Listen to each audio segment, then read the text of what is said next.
तो चलिए दोस्तों, एक बेसिक फार्मूला और देखते हैं। जैसे है a माइनस बी का whole square equal to A square minus two A B plus B square.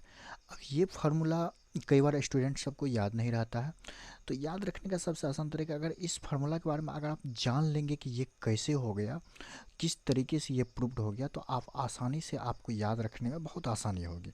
तो चलिए देखते हैं कैसे ये प्रूव्ड हो गया है। तो जैसे देखिए a माइनस बी का होल स्क्वायर, तो a माइनस बी का होल स्क्वायर, इस पर स्क्वायर आपको लगा हुआ है। तो जब इस पर स्क्वायर लगा हुआ तो आप ये जानते होंगे किसी भी चीज़ पर स्क्वायर लगा रहता है तो उसको दो बार लिखते हैं। तो मतलब होता है कि इसको सेम चीज़ को दो बार मल्टीप्लाई करना होता है। तो ठीक है, इस पर पावर 2 दिया हो तो इसका मतलब इसको दो बार मल्टीप्लाई करेंगे, तो a minus B into A minus B, इसके बीच में मल्टीप्लाई का चिन्ह छिपा हुआ है जो कि लिखे नहीं है। आप वैसे लिख भी सकते हैं, तो हम नहीं लिखे हैं, ठीक है। तो a minus B into A minus B. अब क्या करेंगे, अब इस a से क्या करेंगे, बारी बारी से दोनों में मल्टीप्लाई करेंगे। a से क्या करेंगे, इस दोनों में मल्टीप्लाई करेंगे, और फिर इस माइनस बी से दोनों में मल्टीप्लाई करेंगे।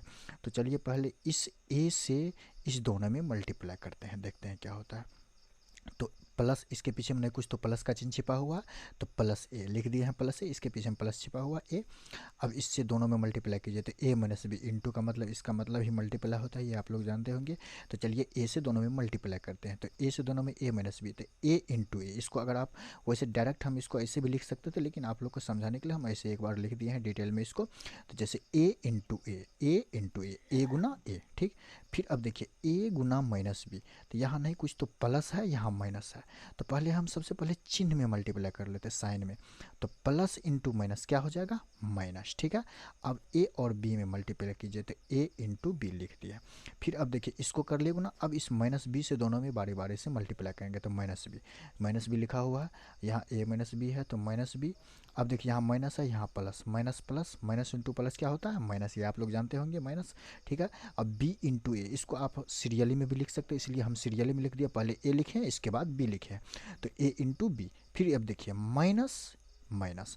तो आपको पहले भी बता चुके हैं, सबसे पहले साइन में हम मल्टीप्लाई करते हैं, इसके बाद अल्फ़ाबेट में मल्टीप्लाई करते हैं। तो साइन माइनस इंटू माइनस क्या हो जाएगा, प्लस, और बी इंटू बी लिख दिया, बी इंटू बी। अब इसको मल्टीप्लाई कीजिए, ए इंटू ए, आपको पहले भी बता चुके हैं, इस पर पावर नहीं कुछ तो एक छिपा हुआ, इस पर एक छिपा हुआ, दोनों का बेस सेम है। और ये आप लोग जानते होंगे, अगर दोनों का बेस सेम रहता है तो दोनों का पावर जुड़ जाता है। तो यहाँ वन वैसे हम लिखे नहीं है, वन यहाँ छिपा रहता है, ठीक है। तो वन प्लस वन, दोनों का बेस, दोनों का पावर जुड़ जाएगा, तो क्या हो जाएगा, ए पावर 2। तो ए इंटू ए का मान क्या हो जाएगा, ए पावर 2। अब देखिए यहाँ सेम चीज़, दोनों का बेस सेम नहीं है, इसलिए ना ही पावर जुटा है, दोनों को सिर्फ हम एक जगह सटा करके लिख दिए हैं, ए इंटू बी को लिख दिया ए बी। फिर ए इंटू बी को, इसको भी लिख दिया ए बी। अब बी इंटू बी को क्या हो जाएगा, बी स्क्वायर। ये आप लोग जानते होंगे, जिस तरीके से ए स्क्वायर हुआ उसी तरीके से बी स्क्वायर हो गया। तो अब ए स्क्वायर का ए स्क्वायर हो गया। अब देखिए ए बी दोनों सेम है और दोनों माइनस में, ये आप लोग जानते होंगे, अगर दोनों माइनस में रहता और दोनों सेम चीज़ रहता है, या कोई अलग अलग भी रहता है, दोनों माइनस में रहता है, तो दोनों जुड़ जाता है और माइनस का भी चिन्ह लगता है।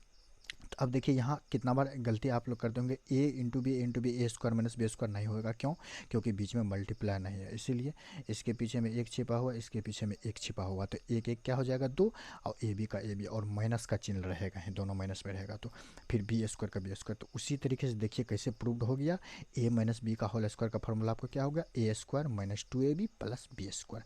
तो इस तरीके से अगर आप जान जाएंगे कैसे ये हो गया, तो आपको समझने में आसानी होगी और याद रखने में आसानी होगी। और इसका उपयोग अलजबरा के कई से सवालों को, बहुत सारे सवालों को हल करने में इसका उपयोग किया जाता है।